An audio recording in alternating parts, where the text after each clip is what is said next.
Okay, so today what we're going to do is we're going to start in the Fear of Yahweh teaching. We're going to pick up where we left off, and now we're in part 4. I don't think if you've missed the first 3 parts, you should be lost at all, because we're going to actually start in almost the same place we started in part 1, which is in Deuteronomy chapter 10 and in verse 12. Now, as we go into part 4, as we continue looking at the fear of Yahweh, one of the things that I found happening when I was putting this together is that the Ruach was really starting to try to get me to go on some Rabbi Trails, and I tried to resist, and I gave up on resisting because you can't resist the Ruach. So we're going to have some things that may take us a little bit longer to get through this thing, but I think you'll really enjoy this little Rabbi Trail that we're going to go on today as part of the teaching. So let's begin in Deuteronomy chapter 10 and in verse 12. You should all know this verse very well. And now, Yisra'el, what is Yahweh your Elohim asking of you but to fear Yahweh your Elohim, to walk in all his ways and to love him, and to serve Yahweh your Elohim with all your heart and with all your being, to guard his commands, the commands of Yahweh and his laws, which I command you today, which are for your good. All right, so here's the basic outline of what he expects of us, and it starts with the fear. And we talked a lot about that in the first 3 parts, but what I want to do is I want to hit a few points here where we clearly see that it's his desire that we fear him, and he tells us so over and over again. We're going to read a few of them in his word, and we're going to take a few examples here. So we start off with the key one in Deuteronomy 10:12. So now I want to take that key and go to Deuteronomy 5. Let's go to Devarim, Deuteronomy 5, verse 22. In Deuteronomy 5 and verse 22, it says, "These words Yahweh spoke to all of your assembly in the mountain from the midst of the fire of the cloud and of the thick darkness with a loud voice, and he added no more. He wrote them on 2 tablets of stone and gave them to me. And it came to be, when you heard the voice from the midst of the darkness, while the mountain was burning with fire, that you came near to me, all the heads of your tribes and your elders, and said, See, Yahweh our Elohim has shown us his esteem and his greatness, and we have heard his voice from the midst of the fire. Today we've seen that Elohim speaks with man, and he lives. And now why should we die? For this great fire is consuming us. If we hear the voice of Yahweh or Elohim anymore, then we shall die. For who is there of all flesh who has heard the voice of the living Elohim speaking from the midst of the fire, as we have, and does live?" So now I want to just stop there for a second, and I want to kind of dig into this before we continue the next few verses. So he says here, and now why should we die? For this great fire is consuming us. If we hear the voice of Yahweh or Elohim anymore, then we shall die. For who is there of all flesh who has heard the voice of the living Elohim speaking from the midst of the fire, as we have, and does live? Now the Hebrew in the verse 5, the Hebrew there where it says, if we hear the voice, is lishmoa, which has the same root as shema, as well as the word in verse 26, which says, who is there of all flesh who has heard the voice? Again, it has the root of shema, or the word there literally is shema. And we know that that word doesn't just mean to hear. It means to hear and do, to hear and to take action. So it's an actively participating thing. So he's saying, who is there of all flesh who has heard to do the voice and shall live, at that kind of thing. So I think that was really interesting as I was reading through that. Something smacked me. I'm guessing it was the Ruach, and said, hold it, stop, time out right there. So we see here that hearing the voice of the living Elohim, this is sort of my little hypothesis here on my Rabbi Trail. Hearing the voice of the living Elohim kills the flesh. Did you ever catch that before? He says the word flesh in there twice, and so the idea to me is it says that it's hearing the voice of the living Elohim is what kills the flesh. And they said, we are flesh, we can't hear that voice. You hear that voice, and then you tell us what you heard, because the voice kills the flesh. Now hold your place here in Deuteronomy and go to John chapter 3. Yochanan chapter 3. Now I'm going to do another teaching where we will talk about spirit versus flesh, because I realized as I went on this Rabbi Trail, I could have gone there for the next month. And so we're going to try to keep it just to today, but I realized I want to do a whole teaching that'll kind of deal this flesh versus spirit thing. But in John chapter 3, now we did a lot on John chapter 3 recently, but I want to kind of get into it again here, beginning in verse 3. Yeshua answered and said to him, truly, truly, he's talking to Nicodemus here, He says, truly, truly, I say to you, unless one is born from above, he is unable to see the kingdom or perceive or know the kingdom or the reign of Elohim. And Nicodemus says to him, how is a man able to be born when he is old? Is he able to enter into his mother's womb a second time and be born? And Yeshua said, truly, truly, I say to you, unless one is born of water and spirit, he is unable to enter into the reign of Elohim. That which has been born of the flesh is flesh, and that which has been born of the Spirit is spirit. So you have that going on in here. So remember, what we talked about as the hypothesis is that the Word of Elohim kills the flesh. And so part of what he's talking to Nicodemus about is this transformation that's not as mystical, magical as we maybe have been taught in the past, has a lot to do with our listening and doing, our shema, or lishmo, our hearing and doing of the Word kills the flesh. And then we become spirit in a sense. We start walking in spirit instead of walking in flesh. Because what have we talked about spirit being? The fullness of what the word or the voice intended.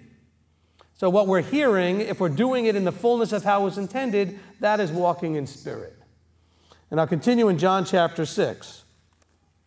So now, are you seeing that conversation with Nicodemus a little bit differently? The flesh has got to die so that you can be reborn of spirit. And what kills the flesh? The Word of Yahweh. Okay, listening and hearing the voice.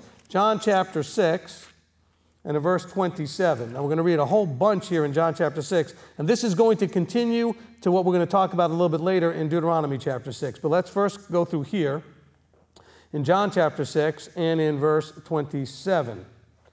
He says, do not labor for the food that is perishing, but for the food that is remaining to everlasting life. So there is some sort of food that leads to everlasting life, which the Son of Adam shall give you, for the Father Elohim has set his seal on him. So they said to him, what should we do to do the works of Elohim? To work the works. So they understood, and by the way, the Jewish community today still understands that it's doing that makes all the difference. Okay, doing makes all the difference. It doesn't have anything to do with I'm earning or working salvation, like somehow I'm doing salvation by works. Salvation was made, we've always said this over and over, was made available for free. Okay, that was made available for free. Your participation in it is going to be based on what you do. And that's what we really talk about. And that's what they're saying here. What works do we have to do the works of Elohim? And Yeshua said to them, this is the work of Elohim, that you believe in him who sent. So now I want to remember, we're tying this back to fear of Yahweh. See, if you're going to know and believe and recognize Yeshua in his fullness, Yeshua as the Yahweh of the Old Testament, Yeshua who gave the law, Yeshua who created the heavens and the earth, Yeshua who is the Messiah, Yeshua who came to encourage us to walk this out in the fullness as intended, the fullness of the intent, that same Yeshua, if you believe in him, you would also have a proper fear, reverence, awe, etc. That's what we define fear as. He says, so they said to him, what sign then would you do so that we see and believe you? What would you do? He says, our fathers ate the manna in the wilderness, as it has been written, he gave them bread out of the heaven to eat. Therefore Yeshua said to them, truly, truly, I say to you, Moshe did not give you the bread out of the heaven, but my Father gives you the true bread out of the heaven. So now he's trying to make this metaphor connection about eating and bread and how, yes, even though they had the manna means what's this? They had that what's this? But yet, he's saying, I am the true bread. If you eat of me, you'll live. He says, for the bread of Elohim is he who comes down out of the heaven and gives life to the world. Again, we're connecting this to life. And we're told that flesh doesn't really lead to life. Flesh dies. Okay? Flesh dies. As a matter of fact, flesh needs to die. So they said to him, Master, give us this bread always. And Yeshua said to him, I am the bread of life. So he's saying, I am that bread. I'm trying to teach you something, and they're like, really, like, what are you talking about? He says, he who comes to me shall not get hungry at all, and he who believes in me shall not get thirsty at all. But I said to you that you have seen me, and you still not believe. But I said to you that you have seen me, and still you do not believe. All that the Father gives me shall come to me, and the one who comes to me I shall by no means cast out. Because I have come down out of the heaven, not to do my own desire, but the desire of him who sent me. That's a big part of fear of Yahweh, is understanding who is in charge. Yeshua clearly understood he wasn't in charge when it ultimately came down to what the Father was, but he had authority over others. There's a vertical connection here. There's a vertical order to things. He said, I didn't come down to do my own desire. I came down to do only the desire of him who sent me. And this is the desire of the Father who sent me, that all he has given me I should not lose of it, but should raise it in the last day. Now remember, it says it's his desire. It doesn't say that that's going to happen. In other words, it doesn't say he's not going to lose anybody, meaning people can choose to climb out of his hand. He said, whoever comes to me I shall by no means cast out. That was in verse 37. He's not going to cast out, but you could choose to get out. You can choose to leave. This is John 15 we're talking about, where he says, every branch in me, somebody already in his hand, who chooses not to stay in me is going to get cast in the fire. Okay, but he says that it's his desire, though, and what do we have? Another verse that says, it is Elohim's desire that all men be saved. It says, if possible, all men would be saved. Okay, so it is his desire. Now, verse 40, and this is the desire of him who sent me, that everyone who sees the Son and believes in him should possess everlasting life, and I shall raise him up in the last day. Therefore the Yehudim were grumbling against him because he said, I am the bread which came down out of the heaven. Now, keep in mind for later, we're not going to cover this now, but we will do it today, this whole grumbling thing. Just kind of make a note, they were grumbling here in John, they will also be grumbling in Deuteronomy. And they said, is this not Yeshua, the son of Joseph, whose father and mother we know? How is it then that he says, I have come down out of the heaven? Then Yeshua answered and said to them, do not grumble with one another. No one is able to come to me unless the Father who sent me draws him, and I shall raise him up in the last day. Please embrace John 6:44, everyone, when you want to try to convince everybody that you know that they're wrong and you're right. You can't draw them. He has to draw them. So until he's drawing them, you're not going to penetrate that brick wall that you're trying to penetrate. What you can do is what Sherry talked about during the prayer time, which is you can plant seeds that may bear fruit later, but realize all you're doing is laying a bunch of seeds out there. Don't get frustrated that you can't punch through the wall. Okay? Because when Abba draws them, there won't be any need to punch through, because Abba's already doing the punching through. Verse 45, it has been written in the prophets, and they shall all be taught by Yahweh. Everyone then who has heard from the Father and learned comes to me. Not that anyone has seen the Father except he who is from Elohim. He has seen the Father.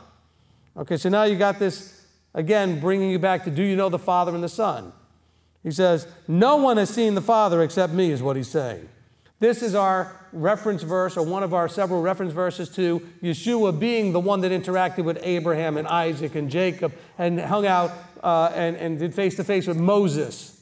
Okay, the Father's not been here except in Genesis chapter 1 when the Father and Son started creation, and then Revelation 21 when they return, when there's no longer sin or death on the planet. That argument is made in the first couple of parts of Do You Know the Father and the Son, so I'm not going to explain it in any more detail here. Okay, truly, truly, I say to you, he who believes in me possesses everlasting life. Verse 48, I am the bread of life. Your fathers ate the manna in the wilderness and they died. This is the bread which comes down out of the heaven, so that anyone might eat of it and not die. Now, I'm reading all of this to get to a verse in a second here, but realize that we have to go through all of this to get to where I'm going. Okay? I am the living bread which came down out of the heaven. If anyone eats of this bread, he shall live forever. And indeed, the bread that I shall give is my flesh, which I shall give for the life of the world. So now we're talking about a difference between his flesh and your flesh. Okay? Because remember, he was Yahweh in flesh. You are just you in flesh. No comparison. Okay, let's hopefully be able to humbly admit that. Okay? The Yehudim, therefore, were striving with one another, saying, how is this one able to give us his flesh to eat? And Yeshua therefore said to them, truly, truly, I say to you, unless you eat the flesh of the son of Adam and drink his blood, you possess no life in yourselves. He who eats my flesh and drinks my blood possesses everlasting life, and I shall raise him up the last day. For my flesh is truly food, and my blood is truly drink. He who eats my flesh and drinks my blood stays in me, and I in him. As the living Father sent me, I live because of the Father, so he who feeds on me shall live because of me. This is the bread which came down out of heaven, not as your fathers ate the manna and died. He who eats this bread shall live forever. And he said this in a congregation teaching in Capharnaum. Therefore, many of his tall ones, having heard, said, this word is hard, who is able to hear it? Now, bear in mind, we're heading to a verse here in a couple of seconds. What is he saying? He's saying, look, whatever it is this metaphor is that I'm talking about, of course they're thinking he's talking about cannibalism and he's lost his mind. But he's talking about this in a very clear metaphoric way, and we have to try to understand, well, what is he metaphoring here? What is he pointing to? What is that hint here? And he's hinting at the Torah, the commandments, the law. What was given is, we need to feed on that. That what came down from heaven was given to the forefathers. Now follow this along. He says, now they said, this word is hard, who is able to hear it? Now do you see a connection to Deuteronomy where we were? But Yeshua said, knowing within himself that his tall ones were grumbling about this, said, does this make you stumble as Israel stumbled? What if you see the son of Adam going up where he was before? It is the spirit that gives life. The flesh does not profit at all. The words that I speak to you are spirit and life. Now he's connecting it. The flesh profits zero. It's the spirit that brings life. He says, but there are some of you who do not believe.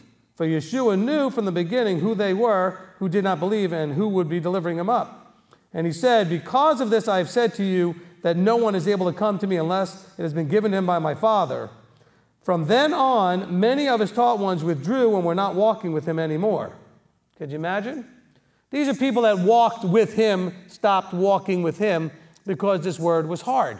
Because I have to believe, like Israel, there were those in the original believers that were following him, not the 12, although there was one out of the 12, but those believers that were following him that were hitching themselves to what they thought was an easy ride that was going to require nothing.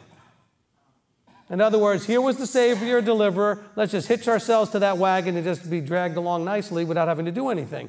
And he's trying to make it clear here, you've got to do some things. Okay, you've got to eat of my flesh. You've got to drink of my blood, whatever that is hinting at. And so there were those that didn't follow him because, you know what, they said the word was hard. Now we can, and I think often we do, feel like the reason they stopped following him is that they thought he was talking about cannibalism. But that's not what they're saying here. They're saying this word is hard, and that's why they're stopping to follow him. There's something about it that they started to realize was hard. And that's what caused them not to walk with them.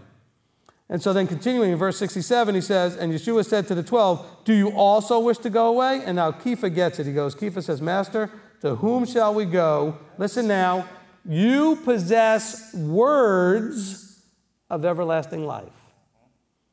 And we have believed and we know that you are the Messiah, the Son of the living Elohim. So it's now connecting it all back to the words of life. And what are the words of life? That which was given from Yeshua as Yahweh at the mountain called the Torah. The words that lead to life. And now let's go back to Deuteronomy chapter 5. And so hopefully in this very small example, you can see that there is a reasonable argument hopefully being made by me that the flesh had to die. That hearing the voice of the living Elohim kills the flesh. If you'll only allow it. The reason, you know why you don't keep the commandments the way you should? Is because you have flesh that doesn't want to die. Because if you did keep the commandments the way you're supposed to, that flesh would die. Am I making sense? Okay? So it's a flesh dying problem that we're running into here. You don't want to die. There's a part of you that doesn't want to die. And you can't blame that. I mean, we don't generally want to die.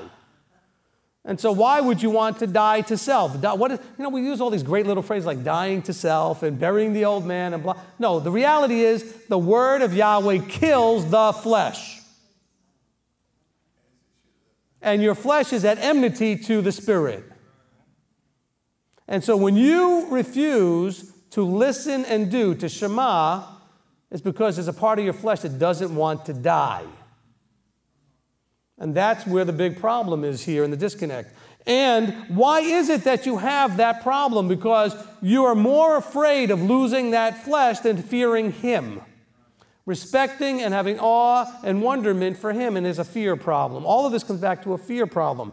They were afraid here. Notice what it says here. And now why should we die? We're back in Deuteronomy 5:25. And now why should we die? For this great fire is consuming us. If we hear the voice of Yahweh anymore, then we shall die. So now they're becoming more afraid of losing their flesh their self-sovereignty, their ability to do whatever it is they want to do, than being afraid of the one who is in charge, which is Yahweh. This all comes back to a lack of fear, a proper fear. Now notice we're going to bring this down as we continue a couple more verses. You'll see how it all ties together. He says, for who is there of all flesh, okay, remember, who is there that is in the flesh, who has heard the voice of the living Elohim speak and does live? Nobody. You can't stay flesh.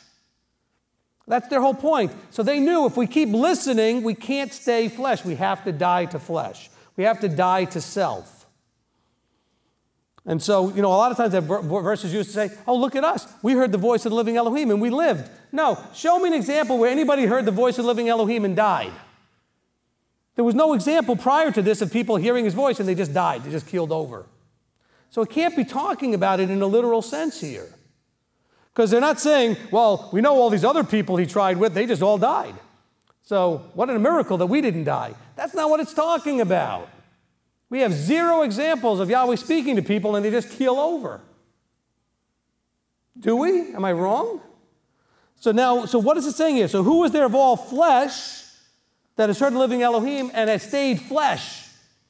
You can't. If you stay flesh, you end up dying, is what it says. You will end up in death if you're going to stay in the flesh. If you're going to let the flesh die, you can find life. You can go and find life. You can receive life. Flesh leads to death. Spirit leads to life. The word leads to life. Obedience leads to life. He says now in verse 27, he says, you go near and hear all that Yahweh or Elohim says and speak to us all that Yahweh or Elohim says to you, and we shall hear it when, and do what you say. Because they understood that Moses was a humble man. He was willing to die to flesh. Now, a little bit of flesh shows up a little bit later, and he ends up, striking a rock he should have spoken to. But yet, he was enough willing to say, I'm willing to let my flesh get killed by listening to the voice. Because he understood that the flesh needed to die. And then in verse 28, he says, and Yahweh's heard the voice of your words when you spoke to me, and Yahweh said to me, I have heard the voice of the words of this people which they have spoken to you. They have done well in all that they have spoken. In other words, he's saying, I recognize that they're not ready. They're not ready. He says, in other words, he's not saying they did the right thing or they did a good thing. He's saying, I'm acknowledging that I understand what they're doing. Let's just go, I'll work with you for right now. They're not ready for this. Now look at verse 29. All of this is leading to verse 29. Oh, that they had such a heart in them to fear me and to guard all my commands always, so that it might be well with them and with their children forever. All that I was talking about previously about the flesh needing to die, all of that in John 3, all of that in John 6, all leads to verse 29 here in Deuteronomy 5, which is Yahweh's cry that you would have such a heart in you to fear him. Because if you would fear him, all this other stuff falls into place. The reason we fail in all these levels is because we won't fear him.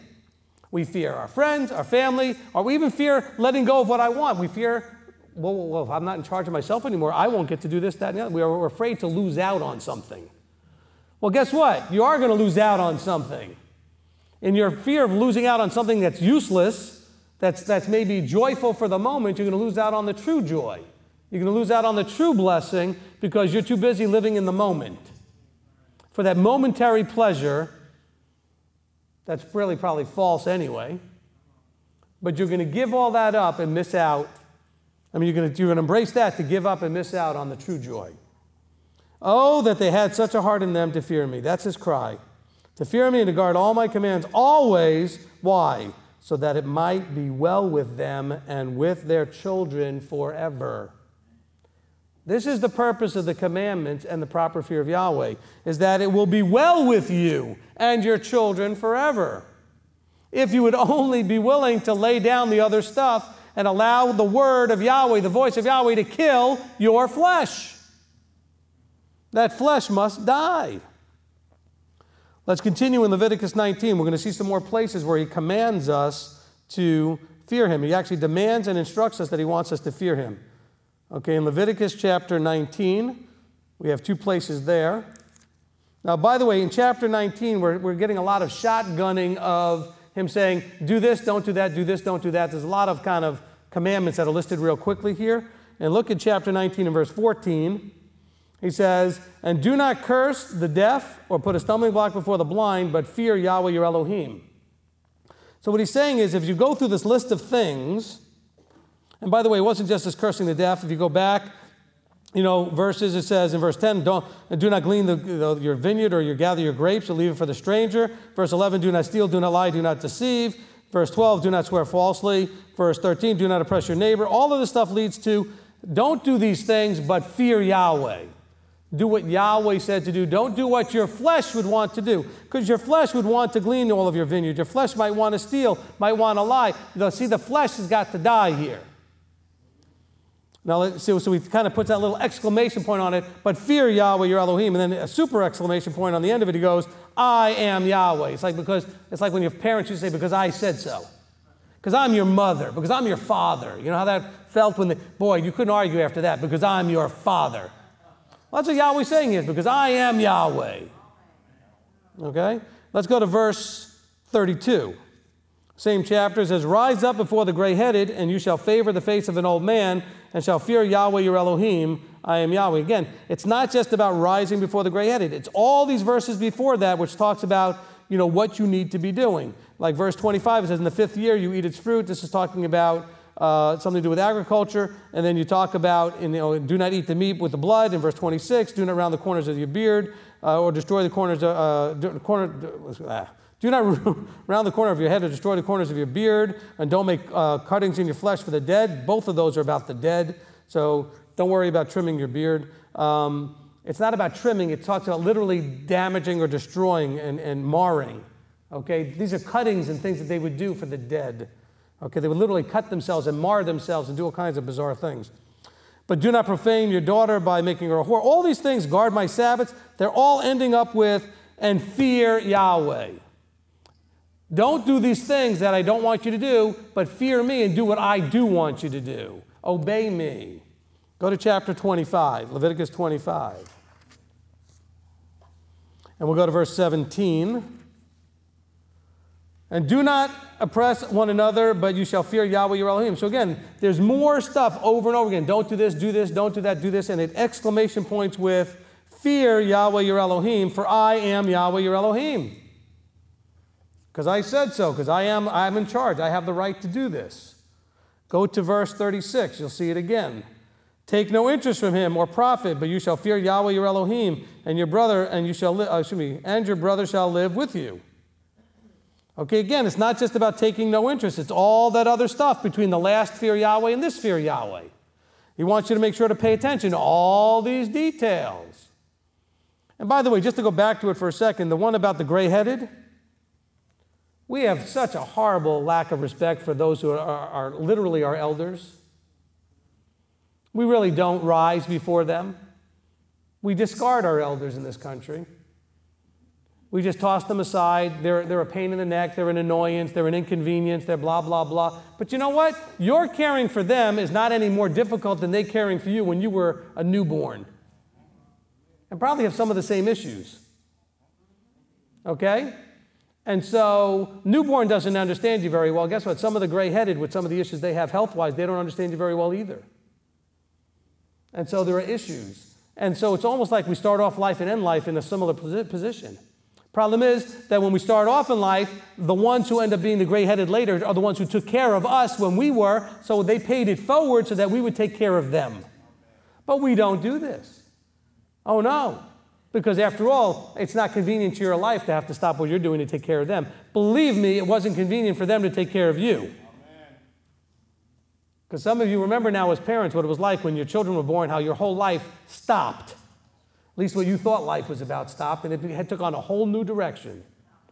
You were not able to go and do all the things you used to do when you wanted to do it, how you wanted to do it, because now there were little ones involved. Okay, I've got a 10 and 11-year-old. I can't remember the last time Julie and I were able to sit down and watch a show we wanted to watch. Because by the time we finally get them to bed, we're too tired to do any of that stuff anyway. And so you give all that up. We have some empty nesters here who are now finally enjoying what it was to go back to it, and they're like excited that they could do what they want to do. There's nobody home anymore to get in the way of all that. And so that inconvenience factor, we end up being very disrespectful. Because after all, we forget the inconvenience that we caused when we were there. And so it's a natural flow of the way these things work. And so let's just understand, all of this was about, notice he kept bringing it back to, if you would just fear me, you would do all these things, or if you do all these things, you'll demonstrate that you fear me. You could take it from either direction. But it's all about fearing him. We have to make sure that we understand that this is about fearing him. Let's continue now in let's go to Deuteronomy chapter 6. Now it's interesting how when I put studies together, sometimes I feel like, wait a minute, didn't I just cover this? Because we did, in no other name. And yet, here we are going to read the exact same section and the same verses from a whole different perspective.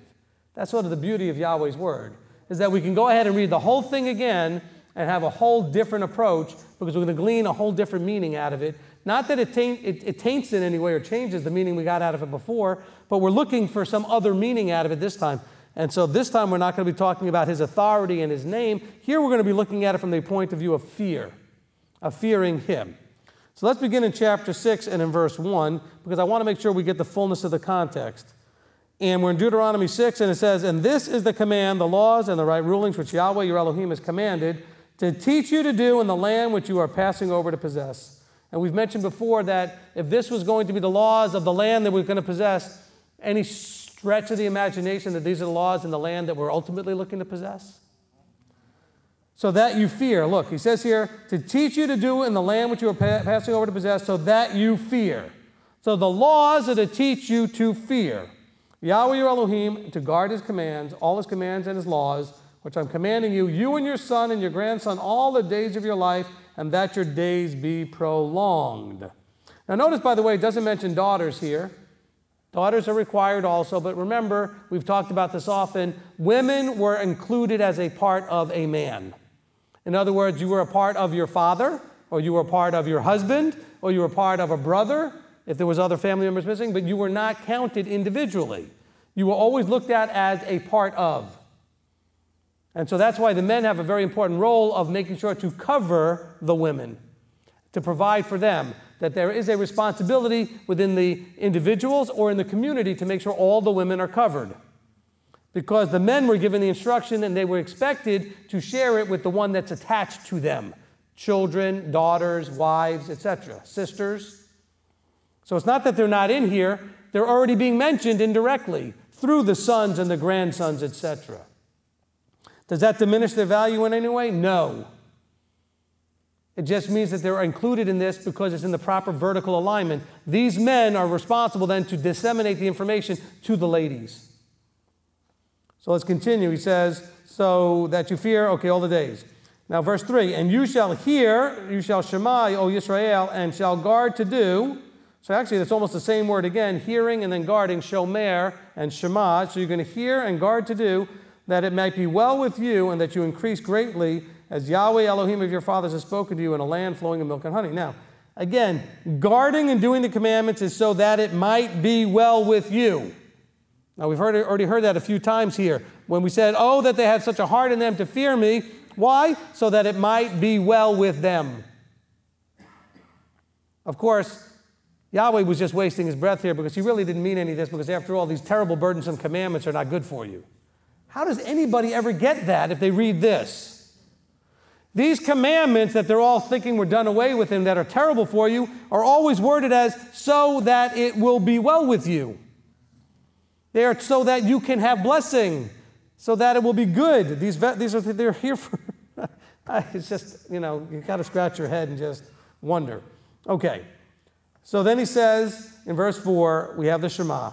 Shema Yisra'el, Yahweh Eloheinu, Yahweh Echad. Hear, O Yisrael, Yahweh our Elohim, Yahweh is one. And you shall love Yahweh your Elohim with all your heart, and with all your being, and with all your might.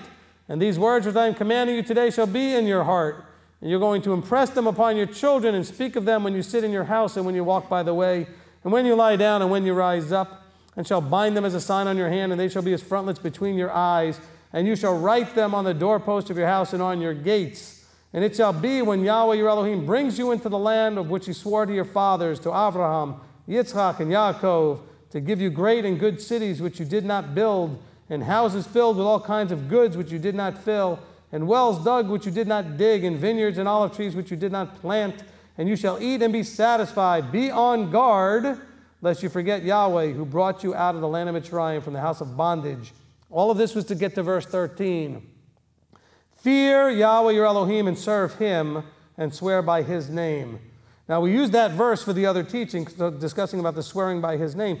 But notice that it says here, fear Yahweh your Elohim and serve Him. So as he's going through all of this stuff, you're going to love Him with all your heart. It's all going to be in your heart, His commandments and obedience, and you're going to hear and do all of this. He's saying, look, you're not going to do any of this stuff unless you fear Him. He says, fear Yahweh your Elohim and serve Him, and make oaths by His name, swear by His name. Do not go after other mighty ones, the mighty ones of the peoples who are around you. For Yahweh your Elohim is a zealous or jealous El in your midst, and actually the Hebrew word there is better translated zealous to protect or vengeant. Okay, so for Yahweh your Elohim is zealous to protect or vengeant in your midst, lest the displeasure of Yahweh your Elohim burn against you. You see how that makes more sense? Now, why would He burn against you? Because He's zealous to protect that which He put out there. Or He's vengeant against those that would break His commandments. He's simply saying, look, I'm not an emotional God who's just going to lash out at you, but I am going to protect that which is mine. And He says, vengeance is mine, and I'm zealous to protect. So this whole jealous thing, that's all human emotional nonsense. He's not jealous. And the Hebrew really is not really well translated jealous. He says, I'm zealous to protect, lest the displeasure of Yahweh your Elohim burn against you. Then He shall destroy you from the face of the earth. Do not try Yahweh your Elohim as you tried Him in Massah. Okay, now we're going to go on Rabbi Trail number 2. Okay? He says, do not try Yahweh your Elohim as you tried Him in Massah. Okay, so what happened in Massah? Okay, so let's go to dealing with Massah. Now, the Hebrew word here is from the root nasah, which means to try or test and seems to be connected with seeing what someone is made of or capable of. So he's saying here, because remember, it's like, do not test or try Yahweh your Elohim as you tried Him in Massah. What does that mean, trying Him, testing Him? I mean, we could go to Exodus 17 and read the event, and we will. But let's go to something else first. Let's try to make sure we understand this word, testing or trying, this word nasah. And so as we're looking at it, I'm telling you that it's my belief that it means to test or try in connection with seeing what someone is made of or capable of. So in other words, he's saying, do not try Yahweh to see what He's made of or capable of. In other words, don't see, trying to test His limits and push Him to see what's going to happen. So what are we going to use? We're going to use the law of first mention. So what does the law of first mention say? It says, and it's not a real law, but it's an inferred law that says, if you go to the first place something's mentioned, you will probably get a lot of insight as to what the word really means and how it's really used. So the first place we find this mentioned is in Genesis chapter 22. In Bereshit 22 and in verse 1. Bereshit 22 and in verse 1. And it came to be, after these events, that Elohim tested or tried Abraham and said to him, Abraham, and he said, here I am. So you know what test He's about to test him with? The Akedah, the offering up of Isaac. He says, and he said to him, take your son now, your only son Yitzchak, whom you love, and go to the land of Moriah and offer him there as a burnt offering on one of the mountains which I command you. So when it says He tested Abraham or He tried Abraham, what is He doing? He's trying to see what he's capable of and what he's made of. Isn't that what he was doing? Okay, and in verse 3 it says, this is what Abraham was made of. He said, and Abraham rose early in the morning and saddled his donkey and took the 2 young men with him and Yitzchak his son, and he split the wood and said, he just got up right away and went. Yahweh's seeing what he was made of. And then he sees even more when he actually takes the knife to cut him and then has to stay his hand. He says, now I know that you fear me. Now I know what you're made of and capable of in terms of obedience to me. So this is what we're talking about in terms of testing. Let's go to example number 2. It's the second place we find this. The word appears, this is the second place, is in Exodus 15. Shemot 15 and in verse 22. And I hope you guys see the value in these rabbi trails kind of taking a little sidetrack here because it's going to help make everything make more sense. Exodus 15 and verse 22. And Moses brought Israel from the Sea of Reeds, and they went into the wilderness of Shur, and they went 3 days into the wilderness and found no water. And they came to Marah, and they were unable to drink the waters of Marah because they were bitter. So the name of it was Marah, because Marah means bitter. And the people grumbled against Moses, saying, what are we to drink? And then he says, then he cried out, Moses, he cried out to Yahweh, and Yahweh showed him a tree, and when he threw it into the waters were made sweet. There he made a law and a right ruling for them, and there he tried them. So there's that word again in verse 25. There he tried them to see what they were made of. So what were they made of? They didn't trust. They whined and grumbled and complained. They were fearful, but not fearing Yahweh. And he said, if you diligently obey the voice of Yahweh your Elohim, and do what is right in his eyes, and shall listen to his commands, and shall guard all his laws, I shall bring on you none of the diseases I brought on the Mitzrites, for I am Yahweh who heals you. And they came to Elam, where there were 12 fountains of water and 70 palm trees, and they camped there by the waters. Talk about getting a blessing with lots of water. 12 fountains of water. Now, notice what he's saying here again. If you diligently obey the voice, in other words, if you allow the voice to kill your flesh, because weren't they reacting in the flesh here? Did they really think, only in the flesh you could think this, did they really think Yahweh took them out of Egypt, did all those signs and wonders and everything else just to kill them in the desert? Although they say this a lot, don't they? And we'll see it again, where they'll say, oh, did you just bring us all out here to die in the desert? Really? Is that the lessons you learned watching Yahweh work? Seeing his signs and wonders? That he spared you from all of that stuff just to bring you out here. He could have killed you there with everybody else.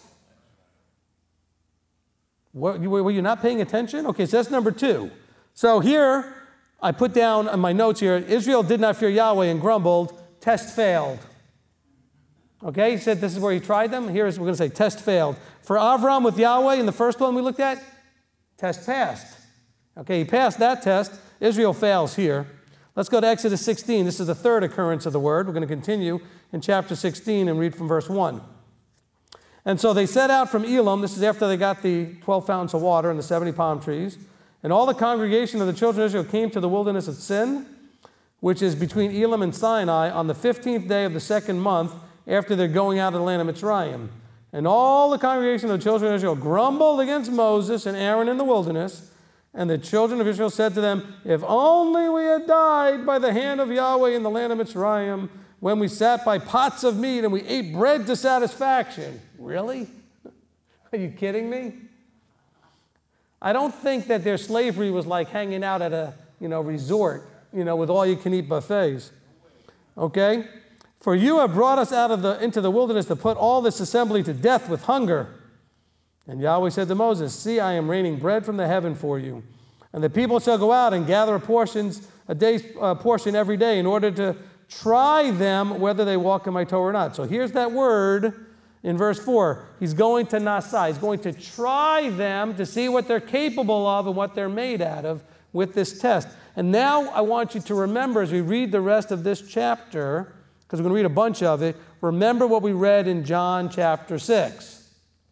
Remember about him being the bread of life and about the manna, because that's what we're going to read about now. He said, I am going to give them bread from the heavens in order to test them. By the way, that's the same problem we see with the 10 Commandments when they finally get there, is that that's bread out of the heavens, which is going to test them to see what they're made out of, and they keep failing the test. Are you an Israelite? Are you going to keep failing the test? Or are you going to be a child of the living Elohim and start passing the tests? The only way to pass the test is to fear him and let the flesh die. The only way to pass the test is you have to let the flesh die and you have to fear him. So he continues, he says, look, and it shall be on the 6th day that they shall prepare what they bring in, and it shall be twice as much as they gather daily. And Moses and Aaron said to all the children of Israel, at evening you shall know that Yahweh has brought you out of the land of Mitzrayim.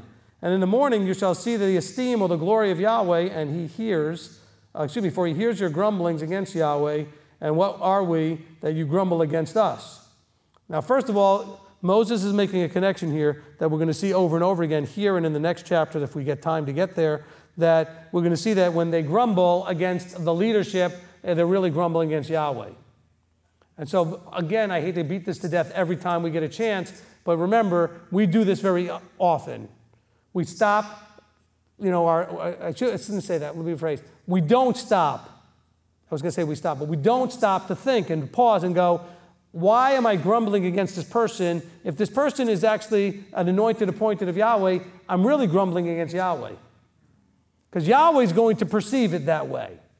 So Moses is making that clear. He said, look, he said, for he hears your grumbling against him, and what are we that you grumble against us?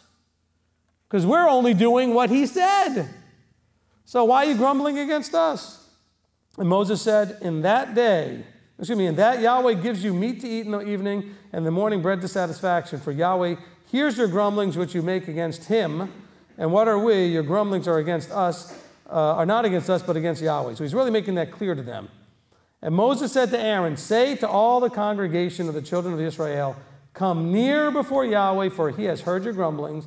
And it came to be, as Aaron spoke to all the congregation of the children of Israel, that they looked toward the wilderness and see the esteem or glory of Yahweh appeared in the cloud.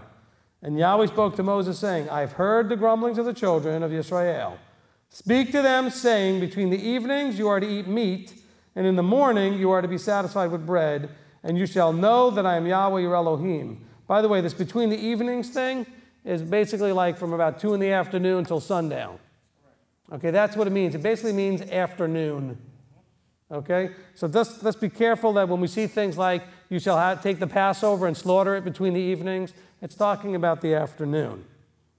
Okay, so in the late afternoon, you're going to have meat to cook and eat. And by the way, it wasn't right at sundown because they had to have time to, where they could have light to prepare and to cook and do whatever. So it was early enough in the afternoon that they could get the quail and they could, pluck the feathers and prepare it and all the things. And then in the mornings, they were going to have bread to eat, okay? And you shall know that I am Yahweh your Elohim. Now, by the way, he's saying that because at this point, they still were showing that they didn't know that he was Yahweh their Elohim. Because if they knew him, remember we talked about knowing is a relational thing. If you know him and do not keep his commandments, you're a liar. 1 John, saying that you know or have a relationship with him. So same thing here. He says, look, I'm going to do this now because obviously they're still not getting it, so that they know that I am Yahweh their Elohim. And it came to be that quails came up at the evening and covered the camp, and in the morning the dew lay on all around the camp. And the layer of dew went up, and see, on the surface of the wilderness was a small round substance, as fine as frost on the ground. And the children of Israel saw it, and they said to each other, Manah, which means, what's this? For they did not know what it was. And Moses said to them, it is the bread which Yahweh has given you to eat. This is the word which Yahweh has commanded. Let every man gather it according to each one's need, an omer for each being. According to the number of beings, let every man take for those who are in his tent. And the children of Israel did so and gathered, some more, some less, and they measured it by omers. And he who gathered much did not have too much, and he who gathered little did not have too little. Each one gathered according to his need. And Moses said to them, let no one leave any of it until morning. And they did not listen to Moses. Shocking. Now, why didn't they listen to Moses? Because they didn't fear Moses, they didn't fear Yahweh, and they still were walking in the flesh. And by the way, by fear, there should be a certain amount of awe, respect, and reverence for leadership of any sort. There was no fear or respect. So they didn't listen to Moses, so some of them, and by the way, not listening to Moses means they weren't listening to Yahweh. So now they're really disrespecting the one who sent him. Remember, we've always talked about the idea of the ambassador is representing the one who sent the ambassador, and therefore whatever you do to the ambassador, it's really like you're doing it to the one who sent him. So whatever they did to Moses is like they're doing it to Yahweh. He said, so some of them left part of it until morning, and it bred worms and stank, and Moses was wroth with them. And again, well, see, that was Moses' problem. He had a temper issue. He was disappointed. He was frustrated. He's like, what do I have to do to get you guys to listen? I told you you would get bread, you got bread. I told you you'd get quail, you got quail. But I told you, simple instruction, don't leave any till morning. But you know what? They didn't trust that there would be more the next day. That's what it came down to. And so because they didn't trust, they thought they'd hold some back. Some of you are still doing that. You're holding some back on things in your life because you're like, well, what if I give this up and he doesn't replace it with something I enjoy just as much? What if he doesn't replace it with something I like just as much? Because you're afraid to have loss. You're afraid of lack. And so you're more afraid with this big fear of loss or lack than you have a fear of him. That's all flesh nonsense. Let the flesh die. So he was wroth with them, and in verse 21, and they gathered it every morning, each one according to his need, and when the sun became hot, it melted.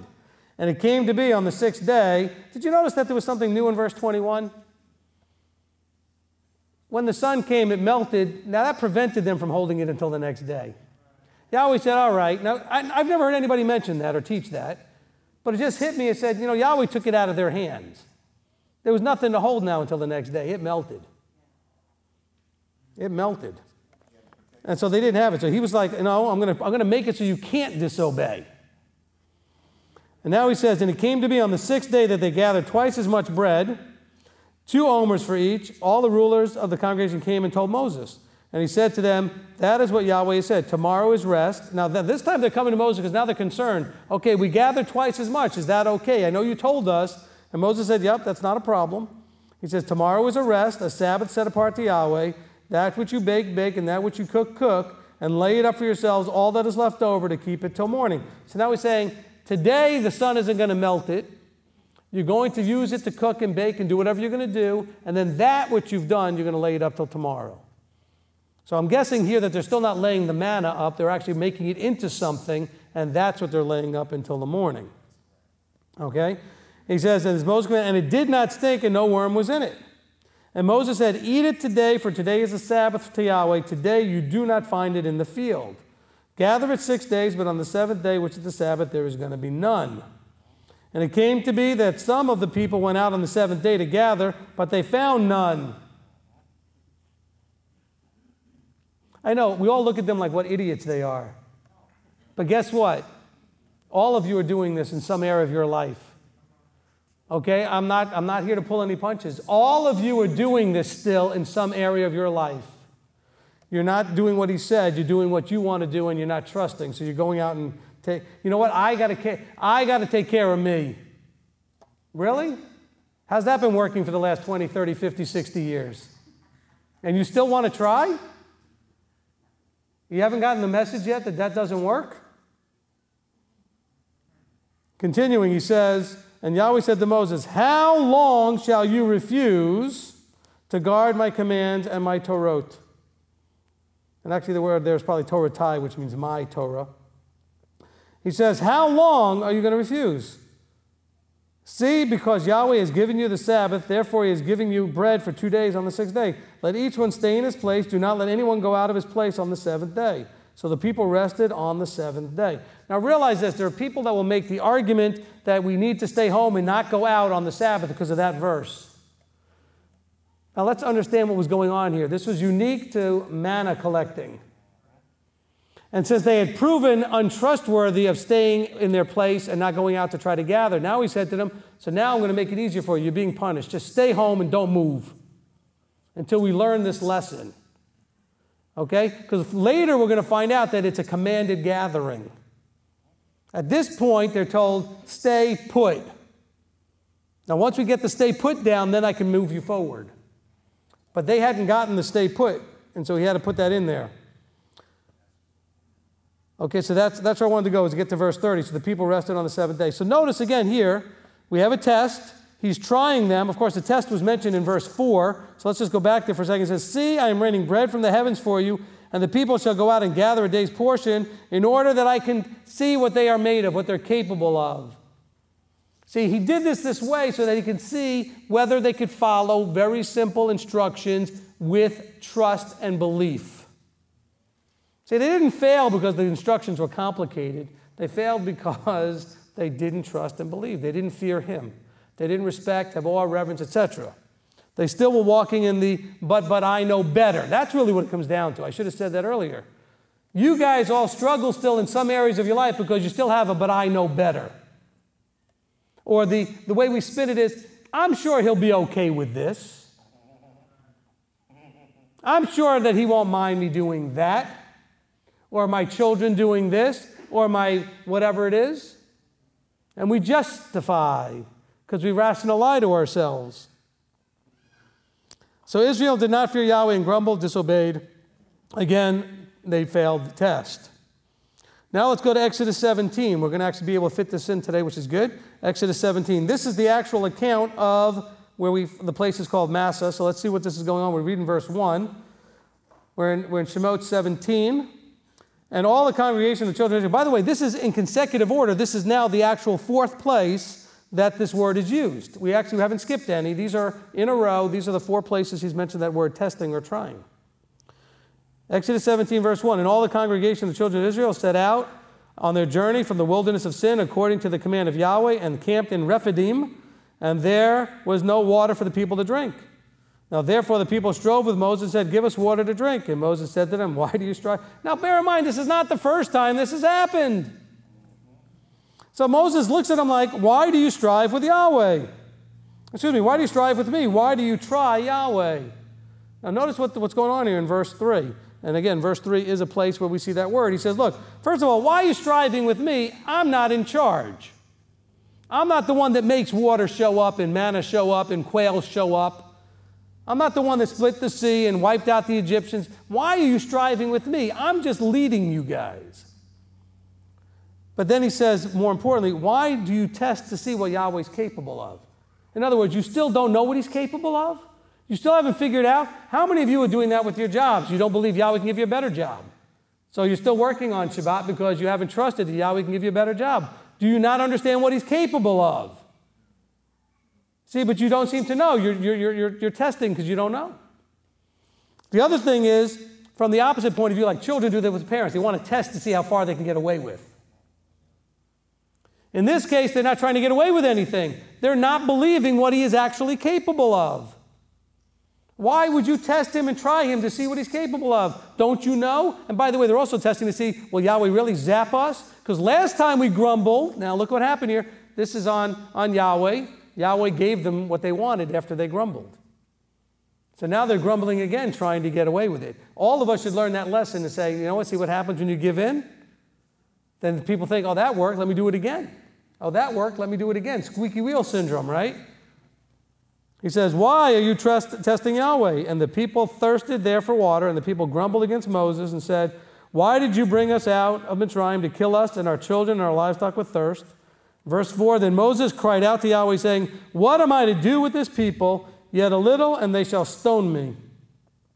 And Yahweh said to Moses, pass over before the people, and take with you some of the elders of Israel, and take in your hand your rod, with which you smote the river, and go.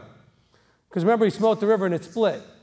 He says, see, I am standing before you there on the rock in Horeb, and you shall smite the rock, and the water shall come out of it, and the people shall drink. And Moses did so before the eyes of the elders of Israel, and he called the name of the place Massah and Meribah, because of the strife of the children of Israel, and because they tried Yahweh, saying, is Yahweh in our midst or not? See what they were trying? They were testing to say, well, is Yahweh really here? Do we do this? Do you catch yourself doing this? Go back and examine your life and your daily activities and see, are you guilty of the same thing? This is what is being referred to, by the way, in Deuteronomy when it says, do not try Yahweh, your Elohim, as you tried him in Massah. And what did they do? They were testing and trying to see whether he was in their midst or not. Why would you do that? He tells you he's in your midst. He's already told you, he's already shown, he's already demonstrated to you. Are you going to believe the examples and the witness that's there? The testimony that you have from all the times he's been there? But yet, here we see more grumbling and no fear of Yahweh. Test failed. Another test failed. And of course, a continuation again of the grumbling against the leadership. They're continuing to grumble against leadership instead of obeying and submitting themselves to leadership. All right, one last look. Now let's go to Exodus 20. We're still doing the examples of... And this is actually the next one in order. I think this is the fifth one in the list of the order of where this word appears. And in Shemot 20, okay, now we have in the beginning of it the listing of the 10 commandments, right? So the commandments have just been listed, and we get to verse 18. It says, and all the people saw the thunders, the lightning flashes, the sound of the ram's horn, and the mountain smoking. And the people saw it, and they trembled and stood at a distance, and said to Moses, you speak with us, and we hear, but let not Elohim speak with us, lest we die. And Moses said to the people, here's again, we're trying to connect all of this always to the fear of Yahweh. Do not fear, for Elohim has come to prove you, and in order that his fear be before you, so that you do not sin. That word prove is the same word as test, the same Hebrew word. Okay, there's no difference. It was just translated prove here in English instead of test. He says, do not fear, in other words, out in your flesh, do not fear out of the flesh, for Elohim has come to test you to see what you're made out of, what you're capable of, whether or not you'll believe and trust and follow him. He says, in order that his fear be before you so that you do not sin. If you don't want to sin, his fear has got to be in front of you and before you. In other words, it's got to be in your always awareness. It has to be in that always awareness. You have to be always constantly aware of his authority, that you fear him above all things, that you revere him, that you have awe and wonderment towards him. And if you did that in all things and had that awareness, you wouldn't sin. You sin because you leave that place, we'll call that being in spirit, where you're completely vertically connected to him, and you go into the flesh. In the flesh, you react in fear of the thing, fear of the person, fear of the situation, fear of whatever, instead of fear of him. Remember that at the beginning of this teaching, I said the subtitle for this teaching would be, if you fear Yahweh, you would not be afraid again. Fear Yahweh and never be afraid of anyone or anything again. But he says here, in the flesh, they were afraid, and he says, look, don't be afraid.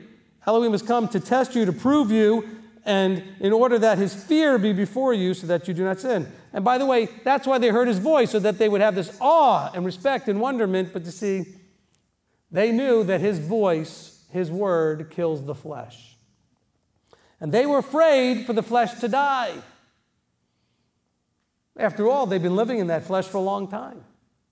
It had become a comfortable suit. I don't know about you, but I'd love to unveil and unravel and discard this flesh suit. Whatever the right word is, he can have it. Okay, I've had enough of it. And as we get older, it starts to break down pretty bad, and we definitely had enough of it. With the aches and the pains and the dysfunctioning of it, and the mind and everything else stops working the way it should. But he's saying that all of this is so that you learn to fear him, so this fear would be before you, so that you do not sin. Okay? Now let's go back to Deuteronomy chapter 6, because that's where we were. In Deuteronomy chapter 6. And we left off here. Let's see where we were. In Deuteronomy chapter 6. Is that where we left off? We had gone to 16. Okay, so now let's go to 17.